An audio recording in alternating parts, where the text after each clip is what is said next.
Welcome everybody back here at Veil of Sound. Yes, another week, another midweek surprise interview.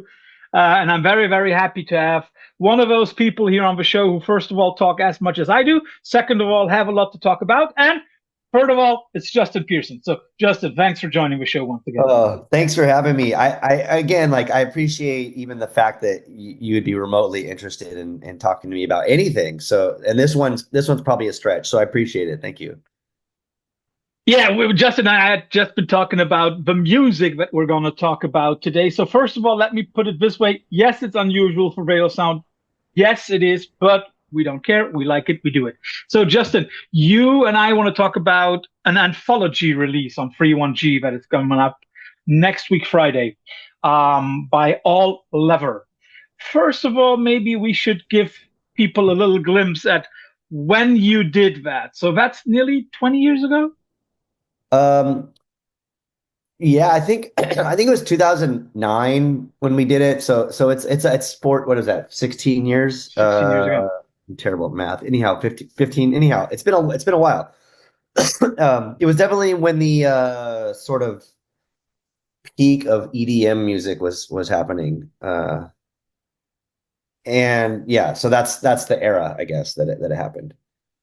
So And to make it clear, it was not only you. You were joined, of course, by some comrades, and one of them was also in Some Girls with you, wasn't he? yep, yeah, Nathan, right? Nathan Joyner, yeah. Yeah. Yeah, Nathan So, joined Some Girls towards the end of the band's existence, and then I think that was like sort of how we ended up working together on the All Other project as well. So yeah.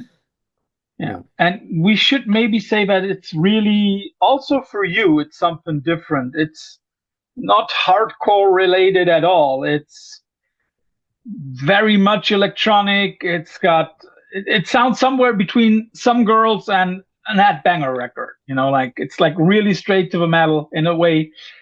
But how did it come that you wanted to do something like that? Something so even for your own measures out there project.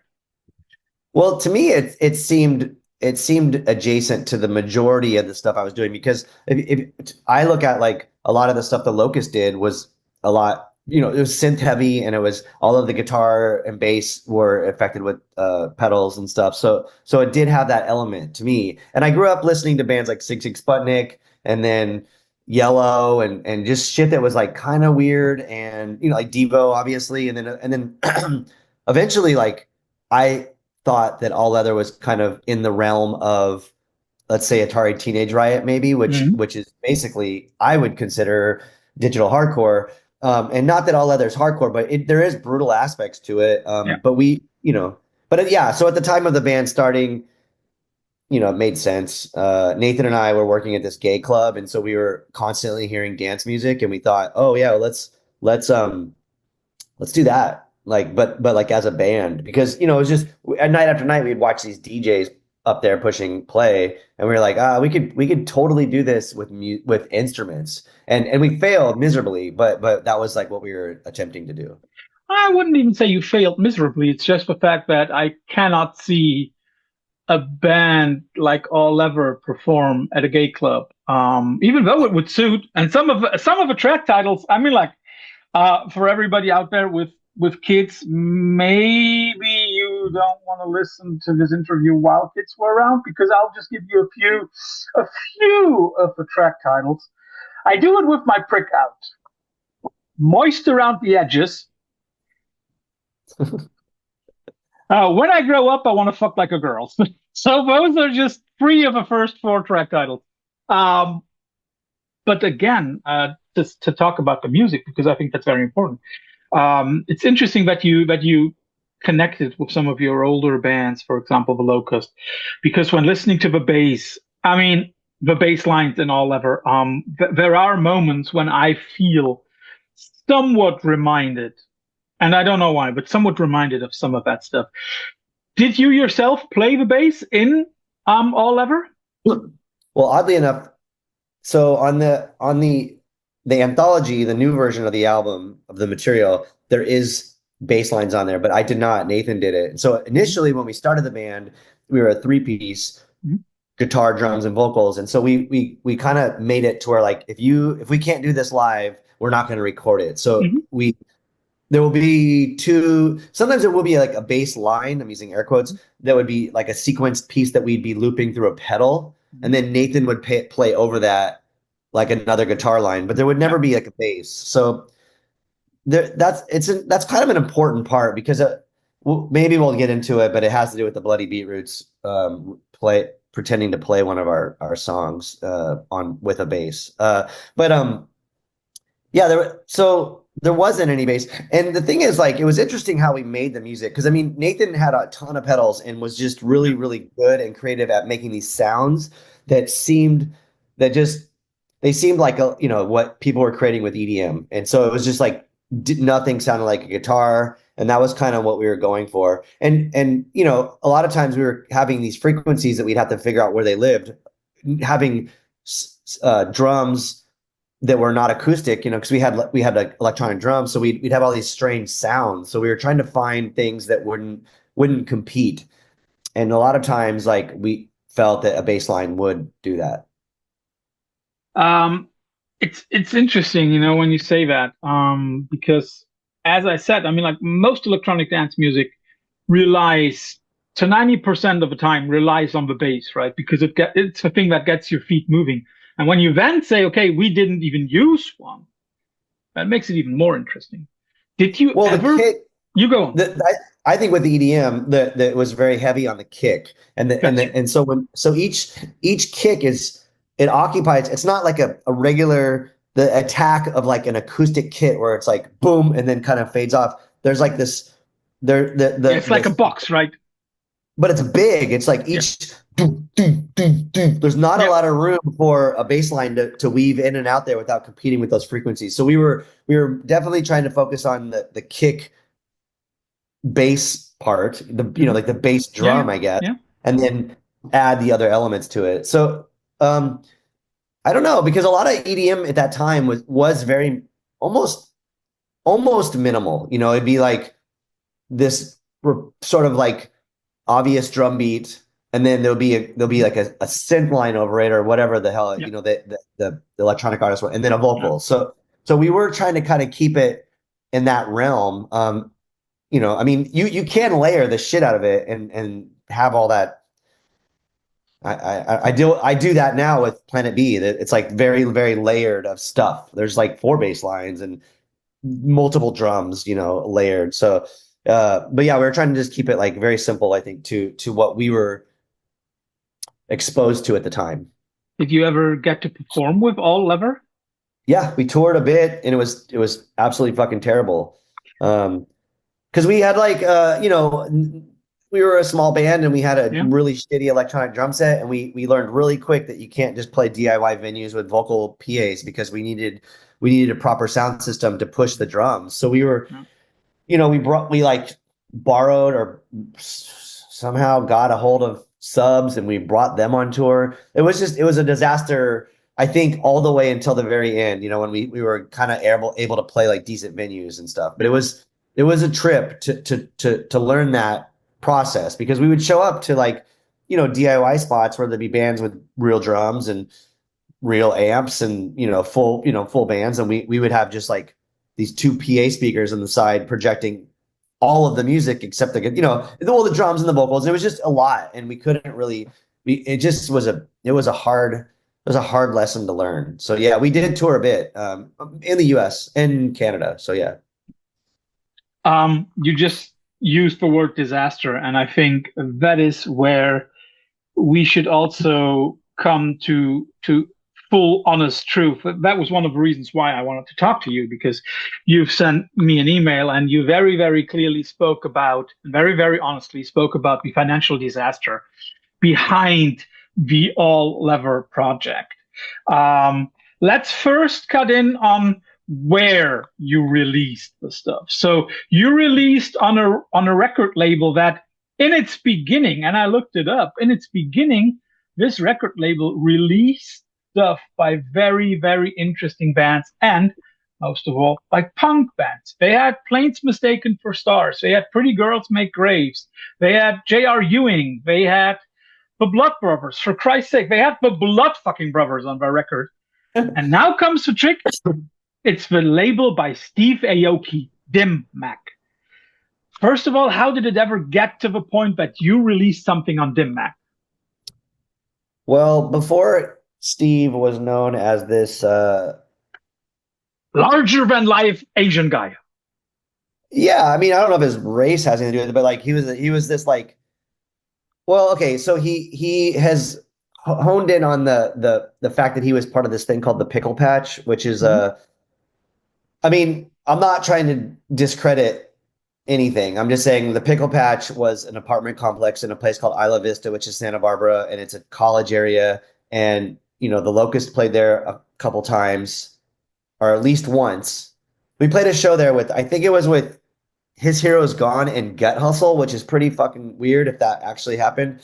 And there was nobody there. It was an apartment complex. No one gave a shit, but he lived there, and that was like he he's kind of made it known that like the Pickle Patch is like Gilman Street or the Che Cafe or ABC No Rio, and you're like, I Yeah. mean, I guess, but like it's not really. It really was like a bummer. So anyhow, I just knew him from that. I knew him from hardcore, and then he became this like very successful, I guess I would say financially successful DJ or something, and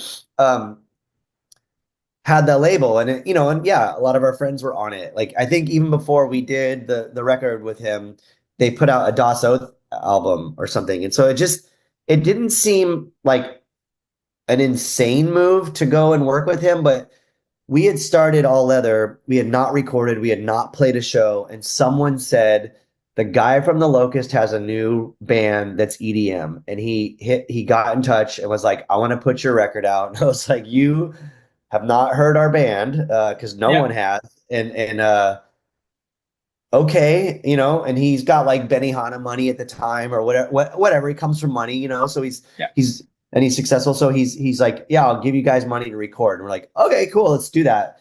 And I knew, and I'm fucking certain Nathan knew, like this sucks that like someone wants to put our record out without even knowing what we sound like. And it was just the fact that it was someone from the Locust, which is cool, and I appreciate that. I'm glad that my efforts in that band got us noticed or whatever. But it's weird because Nathan and Jung were not part of the Locust, and I think it made them feel a little weird, or at least Nathan.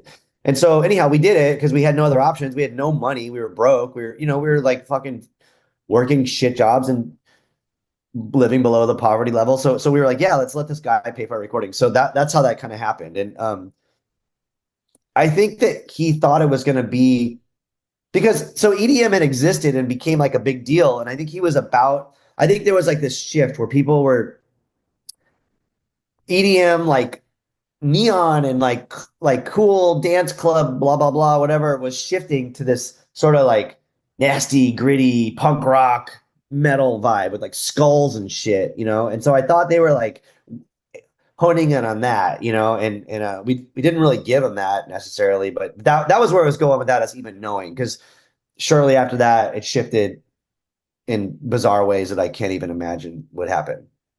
To make it clear why I used that race identifier. I think it was Forbes who I think a few years ago named him to one of the top 10 most influential Asian people in the US. Wow. And when we look at in which circles he is moving nowadays, Trump family, Yeah. that guy must be influential. And also for everybody to clue it up, when Justin mentioned Benihana, for most Europeans, I think that's a term that none of us know, and I also had to look it up. It's like a restaurant franchise chain, in the US, which originated from his, I think, grandfather in Tokyo, and his dad opened the first one in, I think it was LA.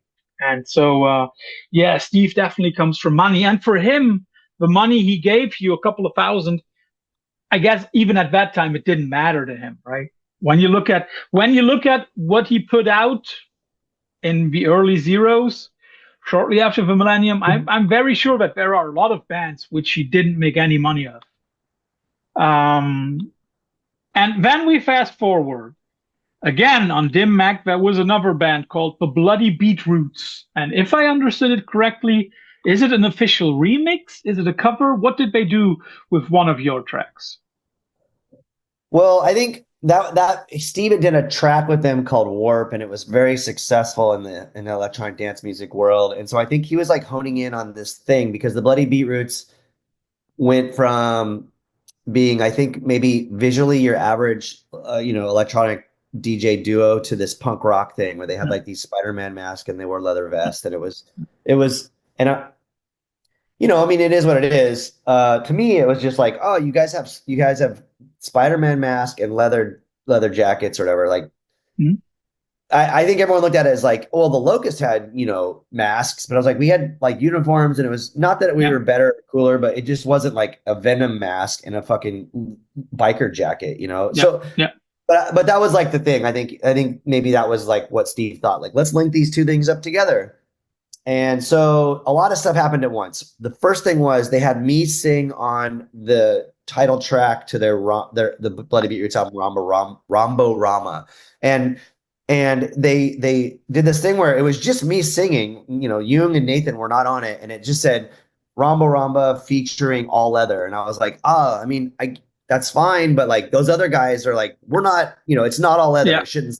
So I was like, well, okay. It's once again cutting down something to one person, right? First it's the Locust, now it's all leather, and it's always you.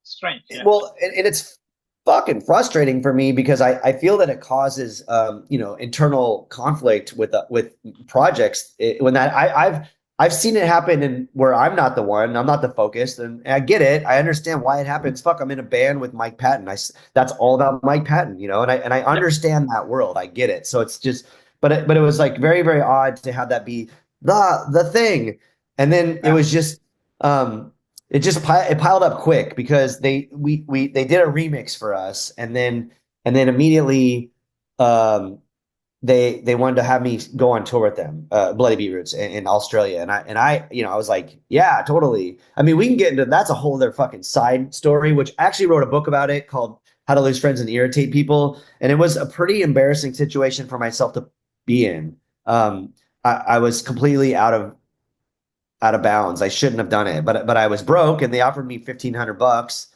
which is insane considering that they were making like, I don't know, 100 grand a show or something.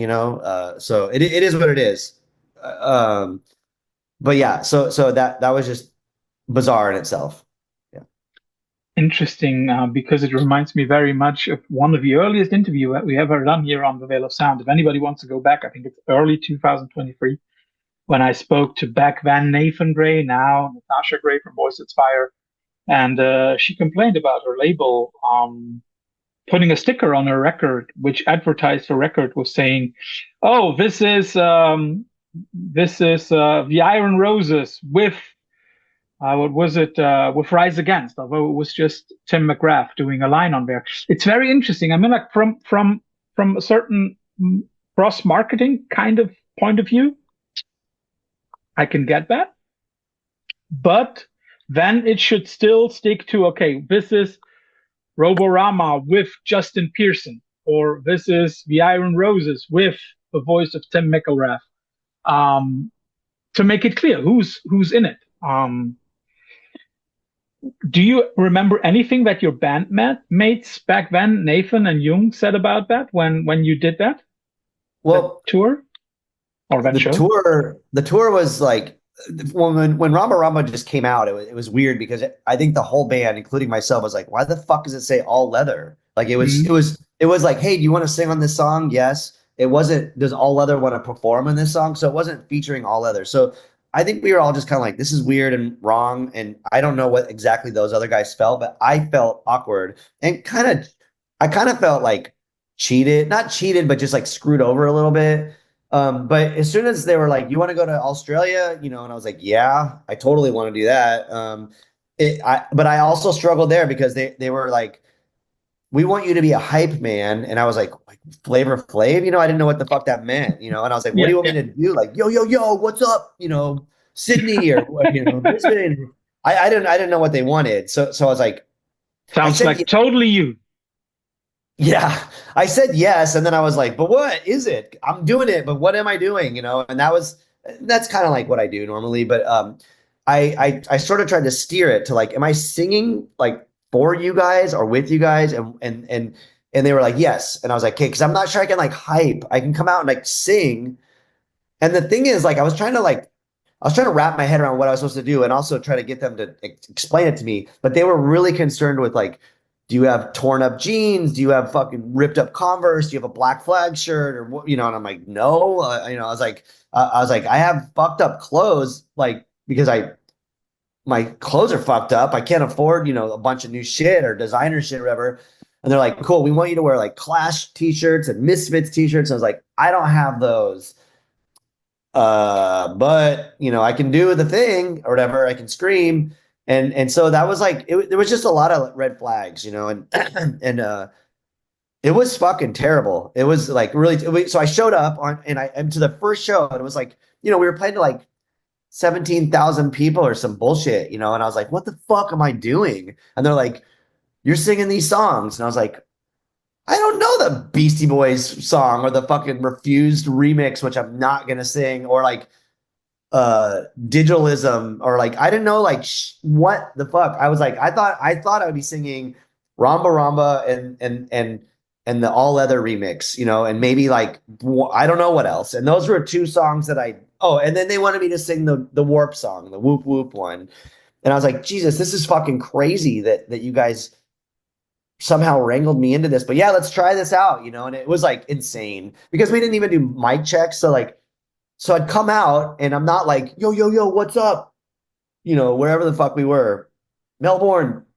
I was like, "La!" And it was so loud that it sucked for everybody, and people were just like, whoa, like, and I was like ruining shit right away, which I kind of was into. I was like, this is fucking hilarious. And we were like doing stupid shit, like playing, getting on a fucking private jet and playing another festival somewhere else. And I would just get like these migraines and throw up on stage, and they're just like, fuck yeah. Like, and I was like, dude, this is stupid shit. I'm So sick, dude. It's not made up. yeah. Yeah. Yeah, like I didn't eat and I'm fucking screaming and I'm jet lagged and like, yeah, I'm gonna barf and this sucks. It's like you guys should be paying me more for so it was an experience. Again, like the real criticism, I not even the real criticism of myself was that like I just injected myself into the wrong class. I was dealing with the bourgeois because we were like on private jets and we were in these fucking fancy hotels. And I'm like, dude, I'm just a punk singer. Like we're actually not even playing punk music. We're just push and play, and I'm fucking singing over it. I was literally Yeah. singing over shit that already had vocals on it. I was like, this is dumb, dude. This is dumb, and it's a fucking ripoff. And so Mhm. But after it's a what couple of most days, people think punk is. That's I a mean, I don't know what stereotype they anyone have. thought. Everyone was fucked up on Molly and shit, and I don't think anyone cared. I did because I was like, this is dumb. This is like karaoke. Uh, but whatever. I was like, I'm on vacation in Australia, so fuck it. Like kind of made the best of it, I guess. Yeah. So and now we gotta fast forward to 2025. So apart from all those problems that had already been in that dim Mac connection and in the all lever record not being advertised and pushed enough and also to the right kind of people, all of a sudden you are releasing this record and it's more or less, let's be honest, first of all, good tracks. Not let's make it clear. Those are really good tracks. I Thanks. have nothing against those. But let's be honest, that is also because of a financial situation that you are in, right? Why we're re-releasing it? Yes. No. So what it came down to was I think about a year ago or something, or less than a year, like in 2024, I was like, can we just get a statement from DimMac? We haven't heard from them in like, I think 14 years or something. I was like, can we just get a statement? Because like that whole situation sucked. And I wonder where things are at. And so we got a statement and it was like jarring. And in that jarring statement, I was like, hey, what we should just reissue the LP because Dim Mak originally released an EP by us digitally and on vinyl, and then they released the album, the all other LP on CD and digitally. And the CDs skipped all of them, so they like told us not to sell them. So anyhow, I was like, let's release the album on vinyl, and so we had this. So it like snowballed into this thing. And then after, so I was like, hey, I have all these questions about the contract, and like no one can give us any answers. Not the contract, sorry, the statement that they sent us. And so then at one point, Nathan and I, with our bad attitudes, are like, fuck these people. Let's just re-record the album. Let's take all the stems, let's record over everything and make it new material and make it better, and then re-release it. And then it'll be like, we can do whatever the fuck we want. And it was really, we just wanted to release the album on vinyl, which I think in retrospect would be really hard to do based on the album cover, because it is an offensive album cover that I don't think we necessarily want to align ourselves with. I think at the time it made sense because EDM was like hypersexualized, and we were trying to be subversive.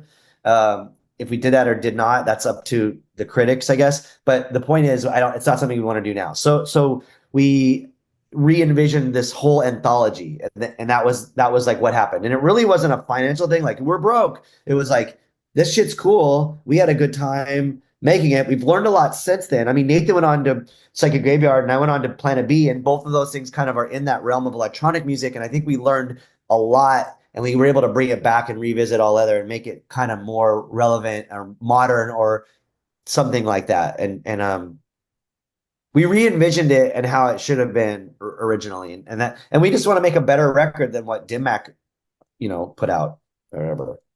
I have to say that I did something that I normally don't do. Normally, I just listen to the stream link that we get and I don't compare. But with the backstory, I also listened and I found a few of the tracks online.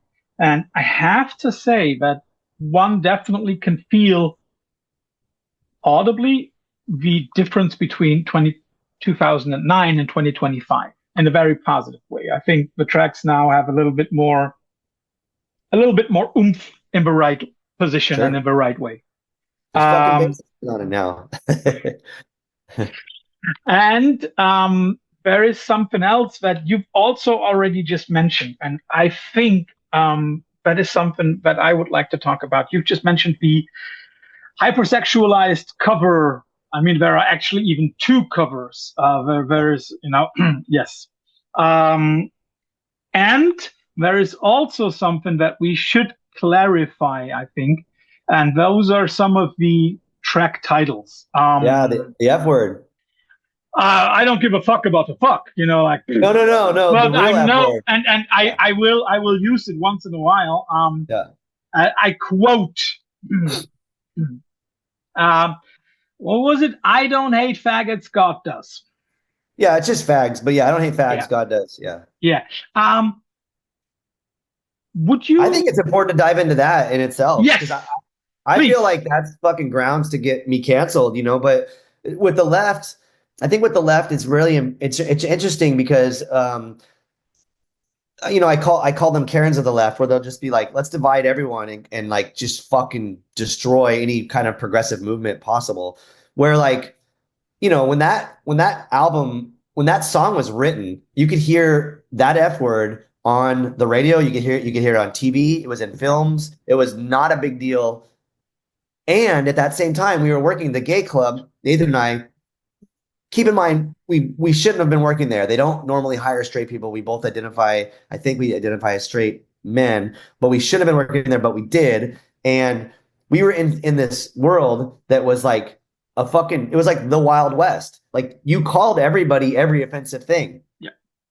That F word, the N word, people said tranny, like they said fucking everything. Yeah. Like even one of the nights there was like, they called tranny circus or tranny factory. They had like, everything was just fucking bizarre and like fun, like, and I'm not saying it's like cool to do that, like to say that shit at all. I don't want to make anyone feel bad. I don't want to, I do want to make people feel bad, but not the LGBTQ plus community.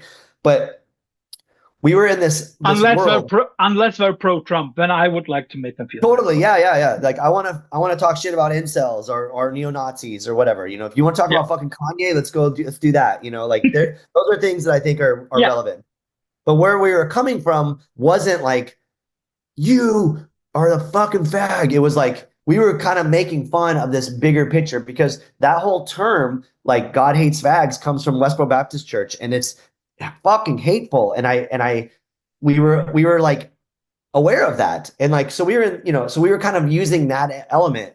So what we did was wrote these songs or this music in submerged in this gay community, and we were taking that and playing to Steve Aoki and the Bloody Beetroots EDM world, which was like completely straight, total date rapey, Yeah, misogynistic yeah. shit.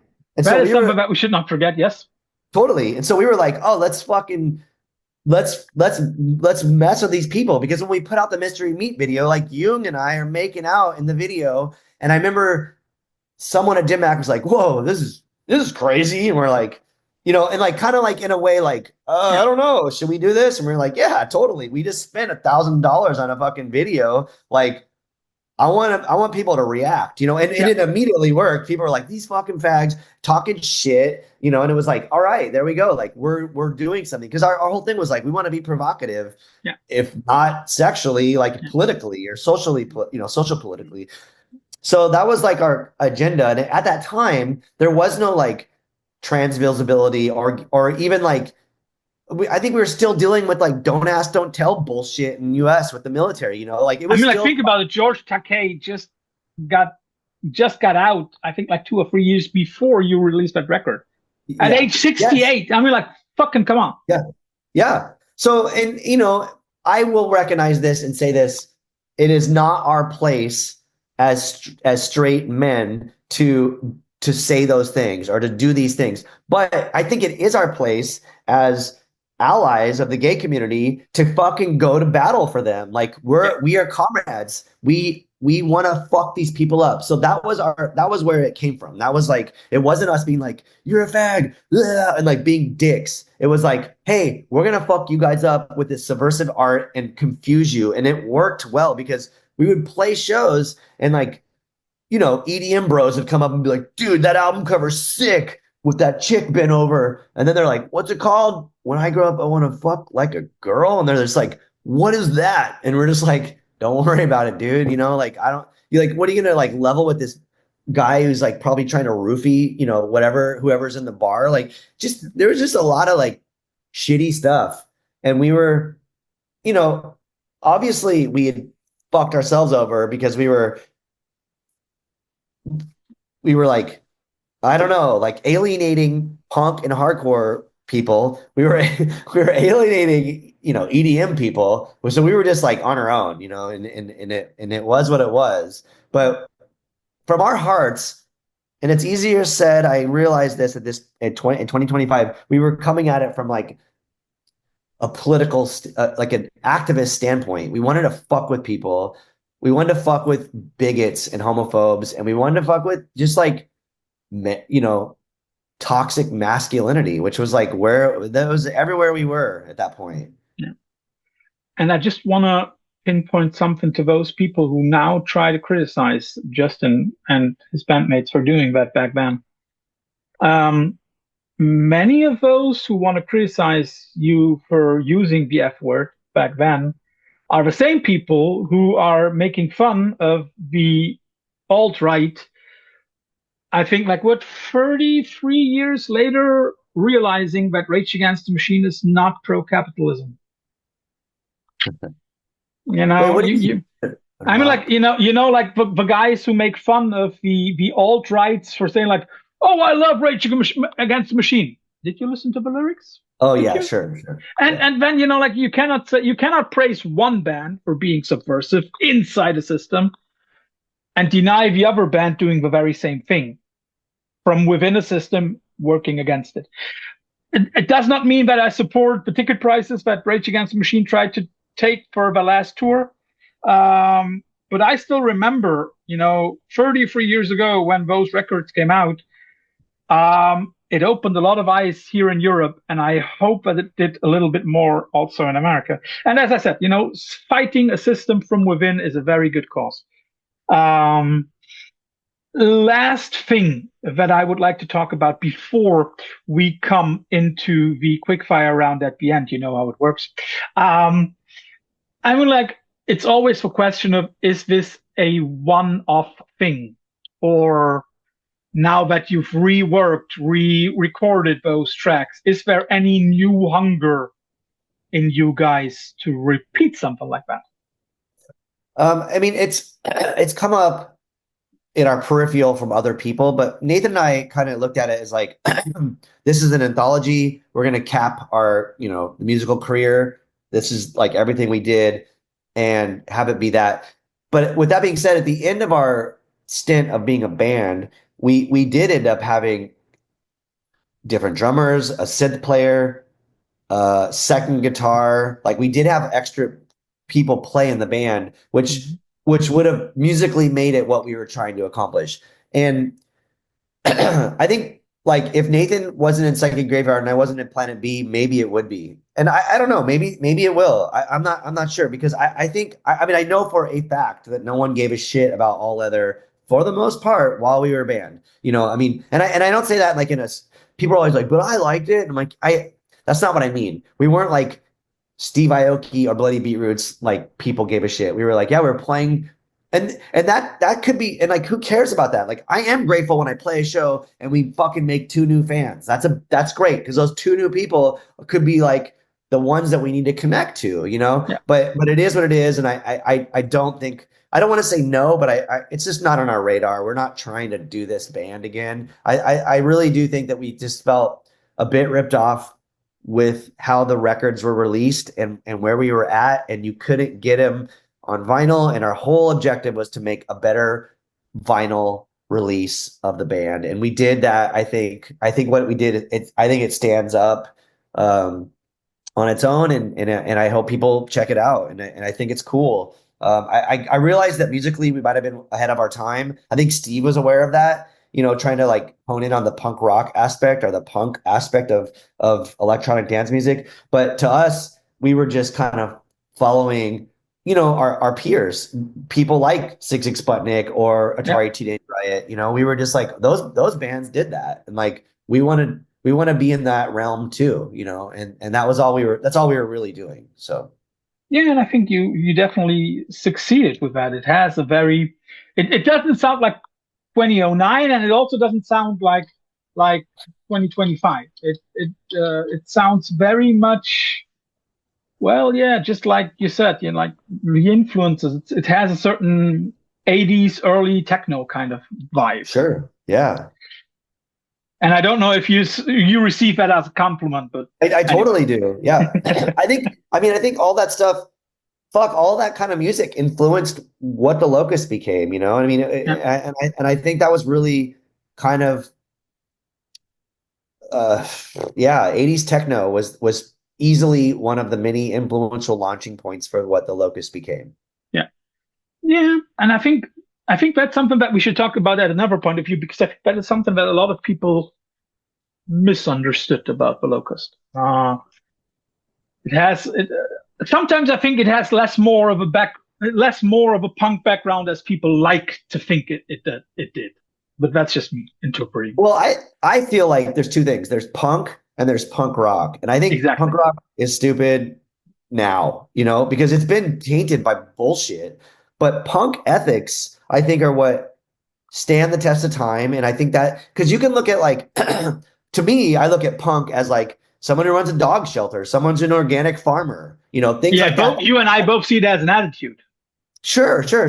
So however you approach your art is one thing. I mean, there's all kinds of, like In Decline, who, they go and repurpose like billboards. I mean, they're not playing punk rock, but they're fucking punk because they're doing like really awesome shit and impressive, influential shit, which I think is important.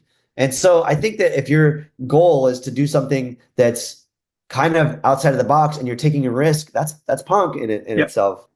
So. Yeah. That's why I always say Banksy to me is totally punk. Completely. And I agree. And I wouldn't be surprised if, I mean, Banksy's another like other conversation, but if I wouldn't be surprised if Banksy, if it's one person, they're in their record collection is loaded with all the shit we've been talking about. Yeah. I guarantee you that Banksy has a fucking Atari Teenage Riot record in there, 100%. born 100%. against or whatever, you know? So Yeah. yeah, but it's weird because like my perception, especially in the time that All Leather was a band, there was so many things happening in our lives. Like I recently published a book called GG Alien and the Mystery Meat, which is about my time working at the gay club that we worked at. And in that book, there's this gay minister who I write about, who I became friends with. And it was crazy to me because I'm a straight atheist. And I was like, I was telling this guy, like, we have nothing in common, you know, and he'd come Yeah, out and but see to yeah. play and be like, your drummer's hot and like stupid shit like that. But but Yeah. but what I did is I watched this guy who was a minister of a gay church. You know, he had his flaws. I was very critical of him, but as a gay minister of a church, he took out billboards in San Diego that apologized for Christianity being homophobic and just like crazy shit like that, that like were for society to see, you know. And it wasn't like, and I thought it was a very punk move, and it said his church on there, congregation. I was like, damn, that's wild, because people, fucking everyone's gonna hate you for that, you know. Yeah. And he was on the right side of history, and I think that's really, really important. Yeah. But don't get me started on Christianity, please. No, no, no. Let's don't. Yeah. So But like, to but I find an know what you mean. ally, Yeah. in someone Yeah. that I'm completely not on the same page with, you know, I think that says a lot.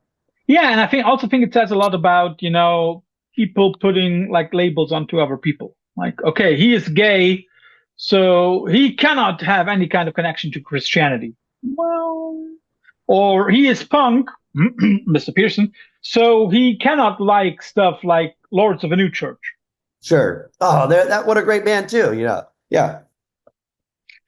And I'll take that one as the intro for the quickfire round, Justin. I'll give you Lords of a New Church versus 66 Sputnik.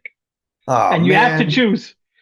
I mean, I'm gonna go with 66 Sputnik all every time, because that band fucking changed my life when I heard him on the Ferris Bueller's Day Off Mhm. film. And they just look crazy, you know. Like, I mean, not that Lords didn't look crazy, but Yeah, like, I just wanted to say, like, they have a very similar look.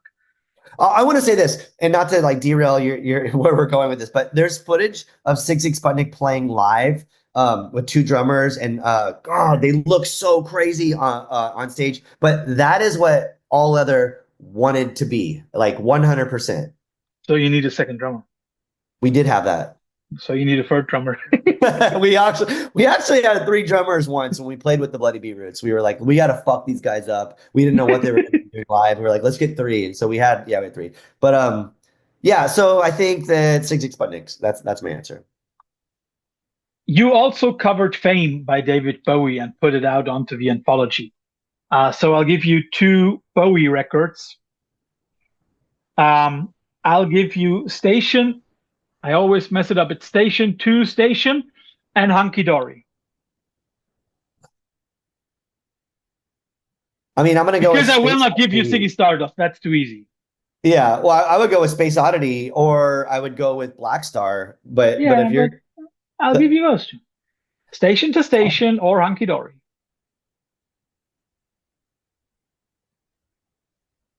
fuck, Or I'll trying make it to. easier. I'll give you Station to Station versus what was this thing that he did with Reznor? Earthlings? Oh, So I I'll don't give you know. some more classic rock versus some techno stuff. I'm gonna go with Hunky Dory, because I think like I feel like a lot of times a lot of artists that span that much time Yeah. have a lot of room to fuck up and not have substantially amazing records from start to finish. Um, and even Fame is an odd song for us to cover. I think we were asked to be on that comp last minute, and there like all the righteous shit was picked, or the stuff we felt we couldn't fucking play or shouldn't play was like already picked. So we picked Fame. But yeah, but I will say David Bowie is like hands down one of the most influential musicians, artists ever. For obvious reasons, you know. Yeah. I mean, I have to admit that there are still phases of Bowie that I can't get into. Sure. But when you look at the whole body of work and the versatility, and I'm not even going into this who am I kind of deconstruction of self and something like that, but only look at the music. And I think you would be hard pressed to find, let's say, 10 musicians that have spent more stuff across their career. I mean, like, for example, everybody forgets the guy did a fucking Beatles cover record. Come on. Um, so, like doing that and then doing other stuff with Resnor and with Placebo and with whoever, that Yeah. is like crazy. Yeah. I'll give you two Atari Teenage Riot records because, first of all, they're German, and second of all, you mentioned them, I think, like two or three times. I'll Yeah. give you 60-second Wipeout versus Burn, Berlin, Burn. Oof. Um, I'll go with Burn, I think. Mhm. I again, like All Other actually played a show or a couple shows with them. And Gabe Serbian worked with I don't know if he worked with the Atari Teenage Riot or just some of the members, but he was he's working with the Alex Empire a bit, but I felt that was like sort of the North Star for what we were doing, like, oh, they were like the punk EDM before that was a thing. Yeah, and I think that's once again one of those bands that a lot of Germans overlooked. Um, I mean, like, I always notice that when I talk to people outside of Germany, how many of them, for example, love krautrock. And if you ask anybody around here, they're like, but if you really look at what krautrock did, and also stuff like Atari Teenage Riot, those were bands that were pushing ahead of their time, and they are not being recognized in their own country. I have three more. Hmm. Let's play the shit game with Aoki's partners. I'll give you Blink 182 versus Linkin Park. Fuck, they're bullshit. I I mean, know, which is the lesser of two evils. I would say that musically, Linkin Park is not as bad as Blink 182. I cannot stand whiny punk. I cannot stand it. But I also think Linkin Park's garbage. So that's fucking crazy. That's crazy. And he worked with both of them. I know. He also worked with the next couple, Iggy Azalea versus Drake. That's loaded right there too. I'll just go with Drake because fuck that guy. And the last two are groups that you both mentioned in this interview. I put them together first of all for the ending of their track, for the ending of their names, but I think there is something interesting between both of them. Devo versus Yellow. Man, I'm gonna go with I'm gonna go with Devo is the better of the two. Mainly because They have more than one good album. completely, but that fucking Yellow stuff was life changing for me. But Devo was a real punk band, and I think that was I think that's what like holds a lot of value for me. Also, like without knowing, a lot of it's subversive. A lot of it we were not aware of, but Yeah. this film came out, Don't Fall in Love with Yourself, about me and 31G, which is weird, but Brett Garowitz from Epitaph and Bad Religion is in it. And he's talking about how when he saw the Locust, he thought we were the new incarnation of Devo. And I was like, holy shit, that's crazy. And it was his perspective on it was very interesting from like a punk rock perspective. And it really put things into perspective for me. So yeah, Devo, I think, because there's early footage of them and just blew my mind. And I never got that with Yellow. I mean, I got Yellow on the Ferris Bueller's Day Off soundtrack as well. And they actually played the club that Nathan and I worked at once way before we worked there, obviously. But it was Devo, and like seeing like photos of Jello Biafra like in the like slam dancing while Devo's playing and stuff like that all kind of made it make sense for me. Yeah, and I think the problem is that a lot of people nowadays only associate Devo with, first of all, the record, and second of all, with Mark Mothersbaugh, who of course went in different directions. But yeah, I could see the Gurewitz comparison that you drew between you and Devo, because, well, in a way, both bands didn't give a shit about anything, which is something that I like. Well, no, that makes us sound like nihilists because I think we gave a shit No, about no, a no, no, lot of. no. Let's say let's okay. Let me rephrase it. Both bands didn't give a shit about expectation. Oh yeah, yeah. I think maybe at least for the Locust, we did it for ourselves, not for anybody else. Where like most people were like, "Is this going to be successful or popular or something?" Yeah, yeah. And I think, also the way that punk was perceived before and after. There is something in there. Both bands changed. Also, my perspective of punk a lot. There's this interesting thing with Devo that really resonated with me as a child, and it happened for sure with the Locust, and I think it probably happened with everything I've ever done because when I would see videos of of Devo playing early Devo before when I was like 10, 11, 12, before I started playing music, it was all like staying in my brain somewhere, and it was I remember later on, fast forward, and the Locust was on tour. We were on tour with Dillinger Escape Plan, and we had this sort of strange reaction because like we really liked Dillinger. They had just done the record with Mike Patton, which I personally think is the best Dillinger record, and they were trying to perform live these complex pieces of music, and it was really interesting to watch them and to kind of try to figure out like they have all these technical parts where they have to like stand still and like do it, and then they have the like jaunty parts, and that's where they go nuts. And they had fucking shin pads and knee pads on them. They could jump and they could do all this stuff, and we were like, "Fuck, man, their performance is insane. What about the Locust?" And we're like, "Well, we have uniforms, and we were all tethered to a pedal board and a mic stand or a synth or something. We couldn't jump off of shit. We Yeah. were we were stuck. So subconsciously, we were trying to figure out a way to make that more interesting. And I think, and I don't want to say like, oh, I just ripped off Devo, but like I definitely took cues from like the way I played bass and how I performed and like how janky and angular things were like because like I wanted to like rock out and feel it and be in the zone, but I also wanted to perform and I wanted to look interesting and fit the music. And so we went the opposite of brutal. We went weird, and that was like a thing that I think transitioned into like everything that I've done. Like, and now when I perform musically live, not tethered to a pedal board, I can do whatever the fuck I want. But I want it to have a nuance. I want it to be fun and interesting and confusing and confrontational and like. But I don't want to be like hardcore. I don't know. Yeah, because let's be honest. I mean, like we both still listen. I'm very sure we still both listen to a lot of versions of punk and hardcore. Very, very sure. But there is a certain kind of punk, there is a certain kind of hardcore that is just simply outdated. How many bands nowadays can do stuff like MDC or the Circle Jerks and still feel unique and fresh?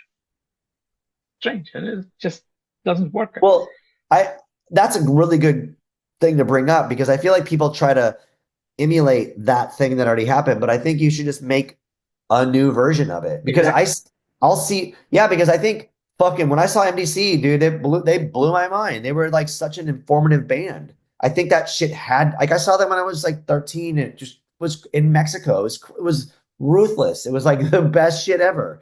And then like Sounds like it. but and also like like that was a different time because Yeah. that was a crazy show. It was like all these neo Nazis, and like then I find out that like the singer of NBC's gay, and like they're super political, leftist, anarchist, communist. Like these are things that I was like, oh, this is really jarring. The landscape's shifted, changed in some ways, but I think why would you want to have an MDC now? Now we have other things. We have shit like stress positions or fuck money or whoever. Very Like good. Very good. Yes.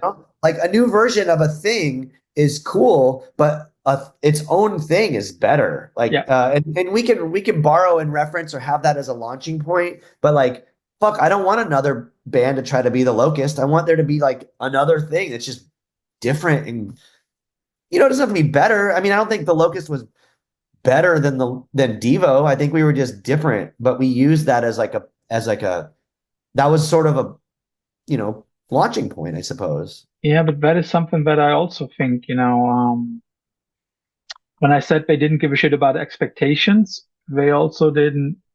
again, Locust and Evo. First of all, they did it for themselves because that in both cases was music that had not been done before.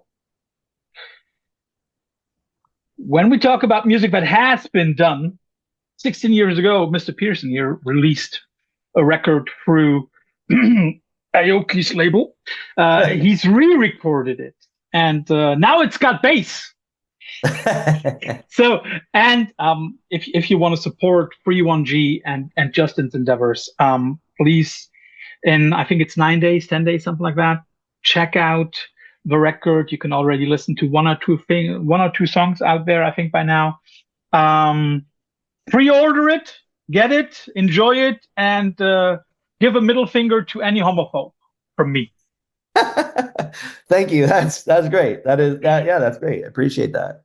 So, Justin, enjoy the rest of your day. Talk to you soon, my friend. Thank you. Thank you so much. You're welcome.